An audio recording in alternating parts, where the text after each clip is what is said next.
I talked about Flash Player Air and ebooks. Which publication options are available to you on which devices? That's what this slide is intended to help illuminate, right? So if you're targeting the desktop, Flash Player 10.2 is the latest, most recent version, and Air 2.6. If you're targeting Android tablets or phones, same, right? Flash Player 10.2, Air 2.6. The playbook is Flash Player 10.2, Air 2.5. Of note on the playbook, Air is built into the operating system, so it's actually probably going to be a little bit harder to see that rev up on the older devices. On Apple, right, we all know Flash doesn't work on Apple, right? So the Flash Player doesn't exist for iOS, but you can use Air 2.6 to package your applications. Google TV, such as the Logitech box we have out there, runs Flash Player 10.1. Televisions, which will be coming out in the United States later this year, will support Air 2.5, but not Flash Player. And finally, this thing, there used to be this company when I was growing up called Palm. So they support Flash Player 10.1. Adobe hasn't revved the player for 10.2 for them. We'll see how much longer that survives. Then on the ebook side, Android tablets, Android phones, RIM Playbook, and Apple iOS, right, all have ebook publication options. Now, what am I talking about with an ebook?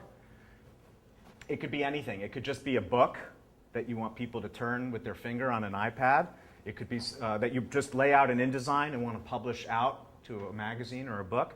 It could be more complicated, including Flash interactivity, animation, sounds, as we see on the Splat the Cat ebook on the Nook, right, which was done in Flash.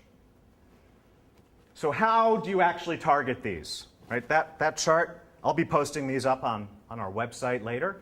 This chart it can be useful when you're planning, but still doesn't tell you how you actually get it done, right? So what are we talking about when we're talking about building an application for iPhone or iPad or iPod Touch? First, you create an Air application. And again, if I wasn't clear, Air is the same as Flash in terms of language, in terms of assets. So when I talk about creating an Air app, I'm talking about your same Flash talent creating an Air app. You would, of course, want to target the screen resolution and features of whatever device you're actually going to be deploying to. Then you'll publish for iPhone or iPad, it's the same, which then includes the Air application as well as Air itself, okay? That's an important point. Let me step back. Anyone here remember flash projectors? Just out of curiosity, a couple people. Okay, so it used to be if you had your Flash content and you wanted to send it to somebody, but you didn't know if they had Flash installed, you could wrap it in a projector so they could double-click an exe or whatever it was, right? And then it would just run. That's the same sort of thing we got going on the iPhone, right? So you write your application in Air. Then when you publish for iPhone, you take that application, you take Air, you bundle it together into an IPA, which you then submit to the App Store. And because it's Apple, right, you repeat as often as necessary to actually get it done. Right? But that's how you get your Flash content onto an iPhone. Right? That's the same store submission process as if you had written in Objective-C or using any of the other tools available to you. Apps for Android are similar. Right? You create an Air app. You target, of course, the screen res and features of your target device for Android. You package the Air app for Android, and then you distribute the Air app via any Android store or on your own, right? Because Android allows, you don't have to go through a store to get onto all the Android tablets and phones. This is different than the iPhone workflow, right? Because on the iPhone workflow, you're packaging Air with your app. So that you don't need to worry if the viewer, your user, has Air installed or not. It's totally transparent to the user. To the user, it's the same as any old app. When you're publishing for Android, your viewers do need to have Air installed. Now, Air is installed on a lot of Android tablets and phones already, but it's something you need to worry about. And Adobe has been getting feedback that they should, in future releases, allow the same publication workflow for Android that they already do for iPhone, right? That you could wrap Air along with your application, get rid of that concern. But for right now, those are different workflows, resulting in a different product. That your users already need Air for Android installed. Okay, now we have Flash on Android, which, works. That's all there is to it.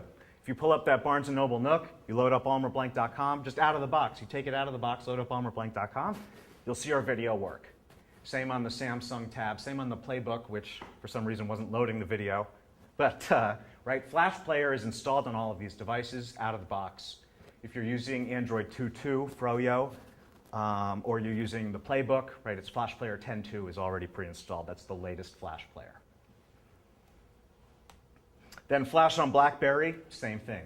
It just works, Flash Player 10.2. Then Adobe Digital Publishing. You publish your folio files from Flash and or InDesign, creating your book. Pardon me. Again, it's a .folio file. You include interactivity, media, overlays, animations, whatever additional content that you want to spice up your experience, and then you distribute to the device-specific content viewer. So there's an ebook reader, an Adobe ebook reader that exists for all of these platforms. You bundle it into your book, and it becomes an app. And that's how you get your ebooks onto these platforms. There is an optional Adobe service to host and distribute and monetize your ebooks. It hasn't been launched yet, or it's in the process of being launched. If you're a very big corporation like Martha Stewart, you can get their help. They're launching a professional version later this year, which is meant for smaller businesses and operations. Okay, so to recap, today you can get your Air apps to iOS, to Android, and to BlackBerry tablets. You can have your Flash content work in the browser on Android phones and tablets and BlackBerry tablets, and you can get your Flash InDesign generated ebooks to all of those platforms. Pictured another way, right? We have the content creation tools, Flash Pro, Flash Catalyst, Flash Builder.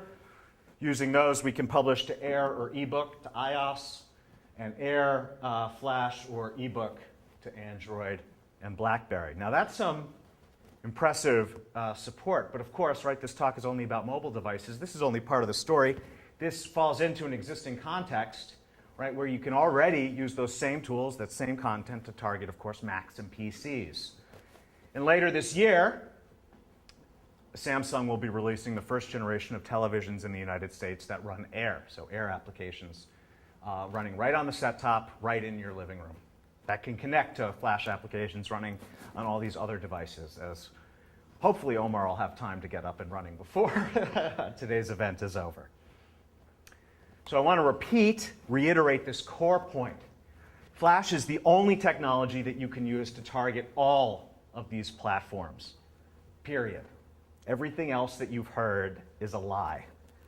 We're talking about the same tools, the same assets, the same code, the same talent, and the same workflows, but reaching millions and millions of new viewers on new devices and new contexts and environments for less money and with less effort. One final time, this is all real today. This isn't some dreamy future point that Adobe has promised, again, in their annual projections. This is real opportunity today. With that, I'll take any questions.